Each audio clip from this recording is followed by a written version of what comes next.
policemen. The people here to serve and protect. But how do they serve? Do they walk the old granny across the street? Perhaps they counsel the children. Or maybe they get rid of those who ruin the ending to Game of Thrones. They might do some of these more than others, but what they really do is protect and enforce the law. But what about those weird laws they might not know they can enforce?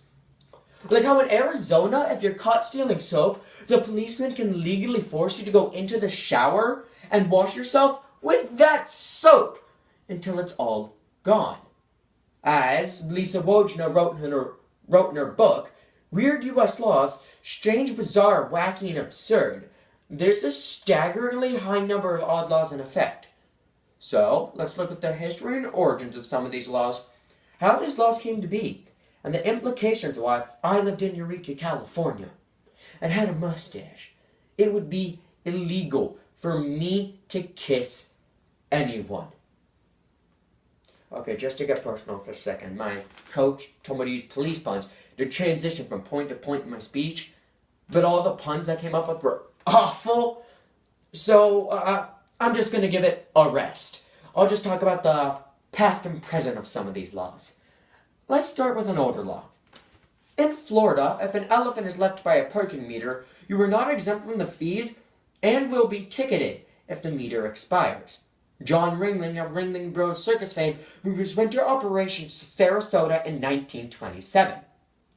After he purchased St. Ermin's Key in 1917, he enlisted the help of many elephants to build the first causeway to St. Ermin's Circle, which is now a popular tourist destination. There is no current statewide need for this law, but technically, it hasn't been repealed. A more local example would be in Arcadia, California. Peacocks have the right of way. Anywhere. This means if a peacock is crossing the road, or your driveway, or anywhere else in fact, they have the right of way.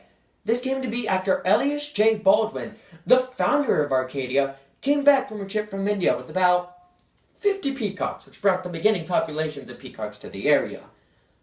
But what happens when these laws aren't replaced? Well, in Florida, it's illegal to have sex with a porcupine. Who knew? Well, apparently 2 tourists from Petersburg, Russia, and Anton and Ebony didn't. They decided to go partying one night and had a brilliant idea when drunk. They decided to have kinky time with a porcupine. Once they got this fabulous idea, they went to look in the forest and sadly found a porcupine. After kinky time, they took a flight from Florida to Los Angeles and took a stop at Cedars-Sinai Medical Center. Diagnosis. They had porcupine needles right in the family jewels. They didn't have to answer to the law, though, having left Florida before seeking medical attention. Okay, fine. My coach hasn't found out I haven't used police puns yet. Please keep it a secret. But I think I'm almost off the book. But why haven't these silly laws been repealed? Well, to understand this, we have to first understand the steps for repealing a law, and second, where these laws even came from. Senator Lord Thailand describes repealing a law requires the same steps as creating one, and creating one requires around 14 steps. The basics are as follows. Step 1, draft the law. Step 2, introduce it in the House. Step 3, send it to a committee.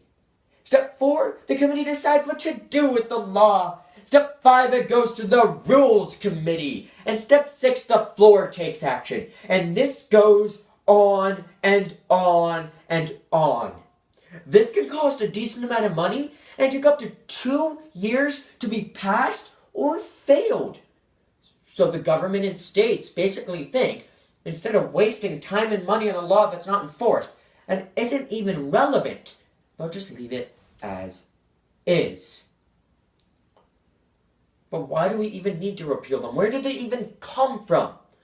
Well, Florida Coastal School of Law professor James Woodruff said these laws and many others came to be around the 1800s during the religious revivals.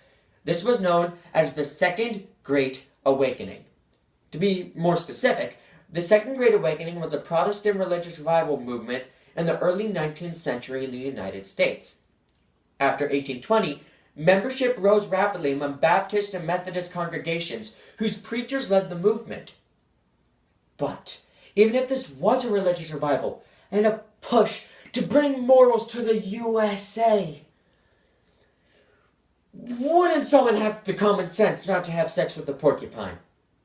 I want you to think about that for a second. How many people were so stupid to have sex with the porcupine? They literally had to make a law to protect these animals from their actions. Fine, I admit it. The stairs. My teacher did find out I didn't use police puns. So get this, to get out of trouble, I tried the one-liner. Man, you are porcupine. This is awkward, isn't it? Yeah, it's pretty awkward. Back to the point on hand. One of the final questions that needs to be answered are these laws important? The answer is some of them. The Florida law that unmarried women can only skydive on Sundays may or may not be. In the past, the porcupine law was important because porcupines were an important part of Native American and civilian culture. Their quills were used for headdressing and a variety of Indian accessories, while because they were rodents and had fur, they were an expensive source of fishing bait. So maybe that's why this law was created, to protect these noble beasts from idiots who would use them for their own nefarious purposes. Just to clarify, it's a praying porcupine to praying because he's fishing bait and about to die. And crown, noble beast, haha, get it? Funny. So yes, these laws are important.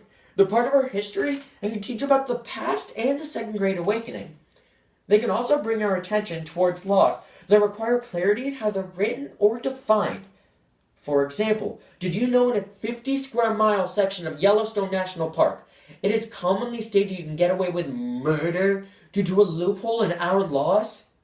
Constitutional lawyer Brian Court reports that Article 3 of the Constitution requires federal criminal trials to be held in the state in which the crime was committed.